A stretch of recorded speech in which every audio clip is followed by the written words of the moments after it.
Welcome to the Uriah Jokes Podcast. They say you can't judge a book by its cover. Still, you can judge someone for reading a book about judge covers. The story of an erotic tale of justice. Justice of an erotic novel. You're guilty. You're guilty of being naughty.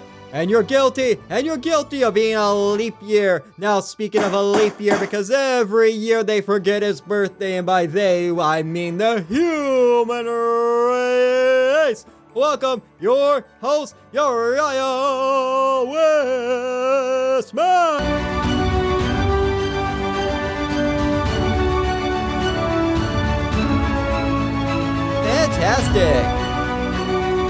Fantastic, and we got 1 camera, 2 cameras, 3 cameras, 4 cameras, and a crow. I got more cameras and crows than I do have listeners. Heyo! Fantastic, I am Uriah Wesman. I still don't know whether the jumbled up opening is the best route for this podcast.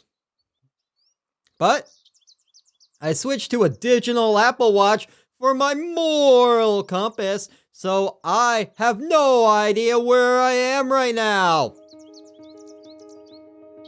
Just that I need a new iPhone, or I'll be forever lost on a journey of self-discovery, soul-searching like a soul skater. Because I no longer Google things on my phone, triggering a period of contemplation while sitting in front of an ocean. The Pacific Ocean. The Pacific Ocean is so specific. An ocean mocking me with its stamina, fortitude, and repetition as a seagull flies above, yelling obscenities at the new birds that just migrated from wherever a bird migrates to. Where'd you come from, man?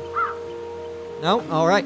I'm not a mythologist or whatever that word is, but come on.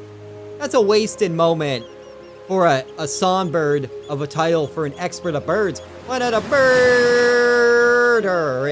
A birderist. I'm a birderist. I'm a barista birderist.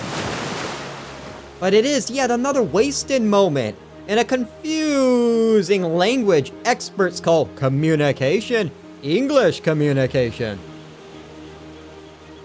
I call it electronic mail that I just place in the spam folder forever, not knowing if that guy from Nigeria was actually a prince, a virtual prince using communication, scamming people's dream of being a true or fake royality. Royal Rumble. My thoughts are jumbled up like a horrible juggler at a kid's birthday party / going away party for his dad because of the mother's divorce. A truly distasteful turn of events in the otherwise boring life of whatever child that Charlie is. The seagulls. Oh, we're back on the seagulls now. Alright, we're back on the seagulls. I don't even know where we are anyways. Do any of us even know where we are? Hence, the moral compass. The compass encompassing everything, ya morons. The seagulls reflect below the water, in a period of reflection where I can't help but forget what logic, thoughts, and thought processes. Processed emotions crammed with processed food from the local Applebee's.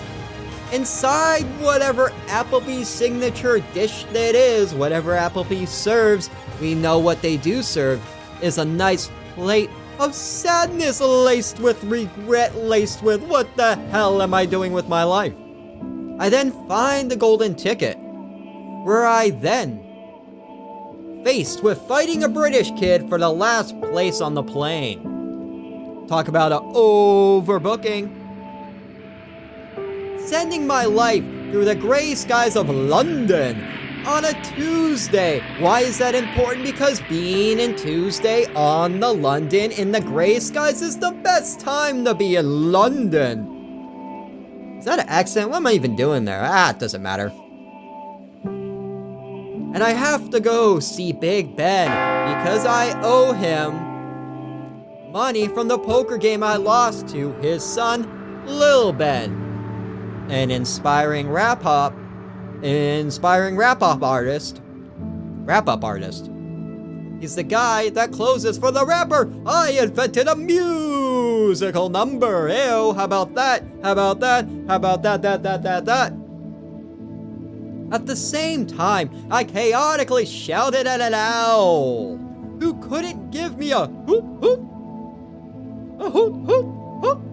Interpretive hoop. Interpretive hoot hoot. An interpretive hoot hoot of what the hell am I talking about? Much like any other moment of exhaustion and confusion in my life, I find myself puzzled on a puzzle piece of the puzzle of how I failed creative writing class. This is completely creative. I got camera there, and I'm recording this onto a podcast platform capable of reaching millions, but only reaches myself. This is pure poetry. It didn't make sense. None of this makes sense, but like bad improv, or just improv, the feeling of, I wish I knew what was going on, would be the critique that self-discovery is nonsense. A play, just a ploy, a big play by the self-help books that you can pre-order now. My new book I am self-publishing called I Wish I Knew What the Hell Was Going On. Why am I reading another book? Why am I writing a book? Now I have to write a book, and I've never read a book. That's like me making a movie without even knowing how to make a movie, and I can't make a movie. Because the movie will be so bad that even though movie theaters are closed, people will walk out of their own homes to get away from it. The movie will be so bad people forget that the pause, the exit button, the refund option exists. I'm in a crazy man in a gamer chair, and I don't even have a PlayStation. The only thing I play with is the station on the radio where I found the perfect station that plays jazz and is in French, because then I don't have to listen to any other problems. I could just feel blue. On top of all of this, I need to write a book. I got stand-up comedy I'm working on, and I'm working on a one-man show. And that one-man show is based on how many people will show up to the one-man show. It will be one person, and that one person won't even be me.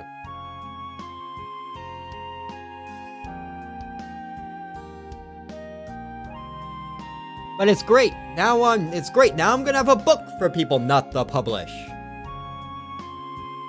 Publishers clearing house. They're gonna clear the house to make sure they never see my book again. Oh, look at the shreds of my career. What you can see now are the ashes of a book that was never published, but you can see with each little unique snowflake is an idea that will just fall down to the ground and become dirt, much like Uriah's dirty, filthy career of an open mic comedian. But my cracked screen, resembling the mirror in the morning as I cast doubt upon thee, on whether I should have went to where they have college, or a road, or a journey that needs a map to how to create a podcast for people to listen to. And if you're listening to this podcast, or watching the podcast on YouTube, hit that like and subscribe button, or you will forever be the cover. We are judging the technicality of the technical to get you off is to continue to listen to this podcast on Spotify, Apple Podcasts, and more, wherever you get them. New episodes every Monday, Tuesday, Wednesday, and Thursday. And much like the conclusion of this show, it's gonna leave you thinking one thing. What the hell is this guy thinking? But also, I'm interested to know what this guy thinks about more. And now, end credit scene.